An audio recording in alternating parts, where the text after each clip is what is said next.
butuhkan, apa saja yang kita butuhkan untuk mengisi konten public speaking kita. Nah, untuk mengisi konten public speaking itu kita mulai dari satu akronim KISS. KISS ini keep it so simple. Buatlah sesederhana mungkin.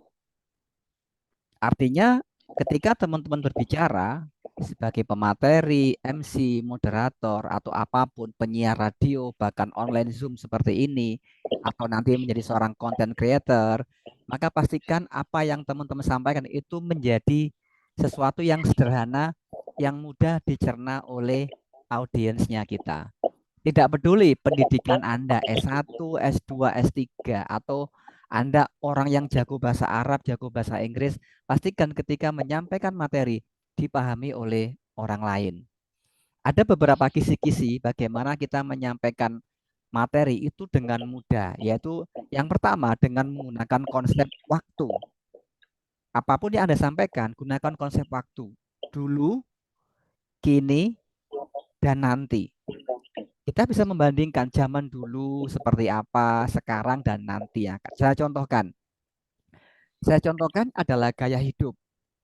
Kita masih ingat bagaimana 3 tahun yang lalu kita melewati masa-masa yang benar-benar tidak mudah. Bagaimana kita mengalami banyak lockdown, pembatasan karena ada pandemi COVID-19. Itu adalah masa-masa di mana semua terbatas, semua serba online.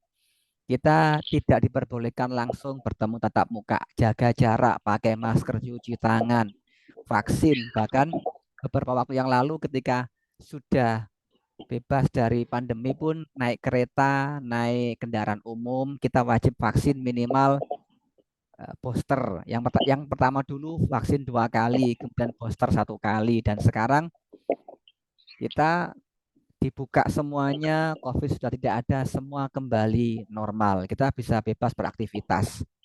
Tetapi ada sisa-sisa dari bekas bagaimana pembatasan-pembatasan itu membuat potensi kita yang dulunya terkunci terbuka. Bagaimana teman-teman yang tinggal di daerah-daerah di mana-mana. Sambil contoh, saya mengambil contoh ada seorang anak kecil kelas 6 SD itu dikasih HP jadul, dia merekam kegiatan orang tuanya tinggal di desa. Kalau nggak salah ini di daerah Blitar. Maka dalam sebulan dia mendapatkan AdSense 10 juta rupiah. Namanya channel Deso. Dan sampai hari ini anak-anak tersebut kemudian ketika ngomong ke orang tuanya dapat duit, maka orangnya pun mensupport anak-anaknya membesarkan channel YouTube-nya di mana per bulan mendapatkan minimal 10 juta rupiah dari channel YouTube AdSense. Dan di masa yang akan datang, dunia semakin virtual, ada AI, Artificial Intelligence, ChatGPT, AI, dan banyak sekali teknologi yang memungkinkan kita. Yang kalau dulu kita telepon, Bu Nurul hanya mendengar suara saja, kemudian telepon, ada suara, ada gambar, ada videonya, dan sekarang kita bisa rekam video rame-rame, satu kampung pun bisa dengan menggunakan Zoom. Dan di masa akan datang entah apalagi teknologinya itu luar biasa sekali. Ini adalah salah satu contoh dari gaya hidup. Nah, sekarang saya ingin Bu Nurul bercerita tentang gaya hidup. Ambillah misalkan 5 tahun yang lalu, 10 tahun yang lalu, kehidupan Bu Nurul seperti apa, kehidupan sekarang, dan kira-kira 10 tahun yang akan datang, Bu Nurul seperti apa. Silakan Bu Nurul.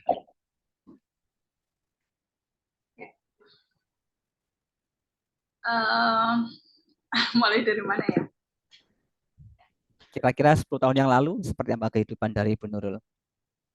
Ya. Sebelum Corona ya Pak? Iya. Sebelum berapa tahunnya?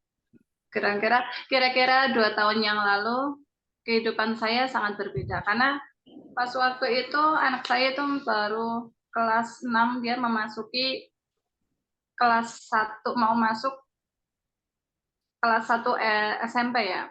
Di situ kalau nggak salah pas waktu Corona dan semua serba terbatas Pak, karena kita mau daftar anak juga serba pakai online, dan kendala itu pun aku belum pernah tuh yang namanya daftar pakai online. Kebetulan itu pun tantangan buat saya karena baru pertama kali harus bisa sebagai seorang ibu harus bisa mengikuti zaman, dan di situ juga semua online, absen online pun sekolah online, dan kebetulan anak saya masuk pesantren kan jauh dari saya dari rumah selalu memantau anak saya absen, dan kebetulan HP masih baru, rusak, semua terkendala, Pak. Dan di situ, padahal setiap ibu, setiap ekonomi orang tua itu kan berbeda ya. Ya. Berbeda karena kendala HP, kendala kuota juga. Dan alhamdulillah sekarang dengan keadaan yang kemarin serba sulit, sekarang tuh sudah pandemi sudah berlalu, dan anak-anak pun tidak melalui online lagi, masuk sekolah, absen pun sudah lancar. Apa ya? Dan kira-kira Mas, 10 tahun yang akan datang seperti apa kehidupan yang akan Ibu alami?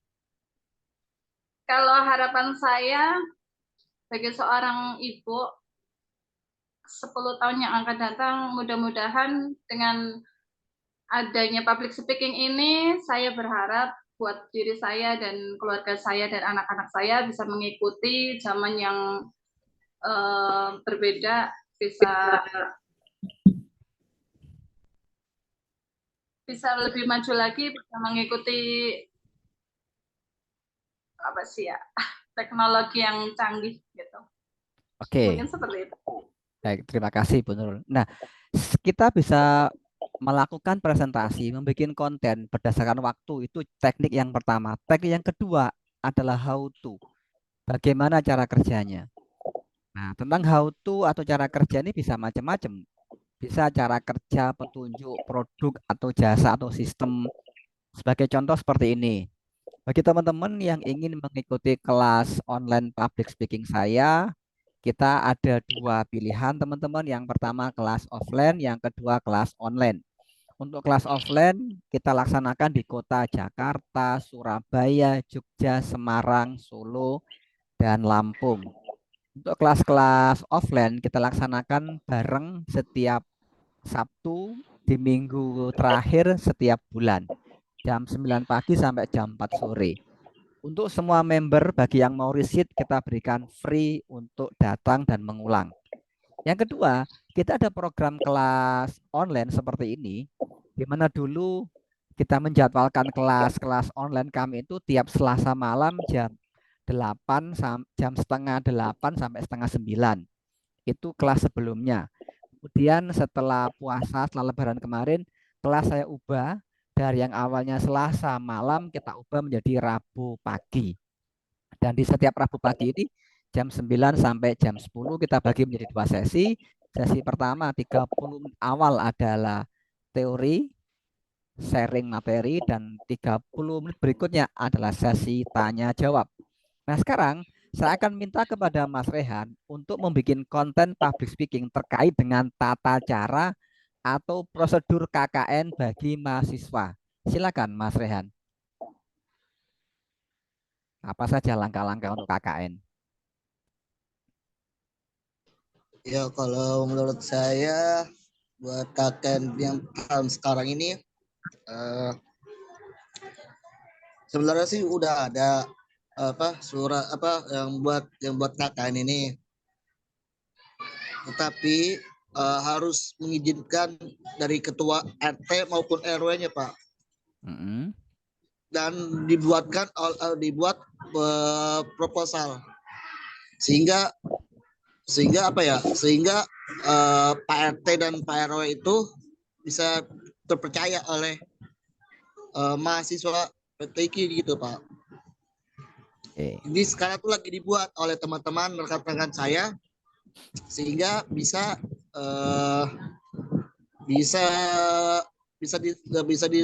dilaksanakan, Pak. Oke. Lama KKN berapa lama? Berapa durasinya? Berapa hari? Berapa minggu? Berapa bulan? Kemungkinan sebulan Pak, 40 hari Pak. 40 hari. Ini sekarang saya udah di usul penjaringan. Oke, very good. Ya, terima kasih Mas Rian. Nah, itu adalah contoh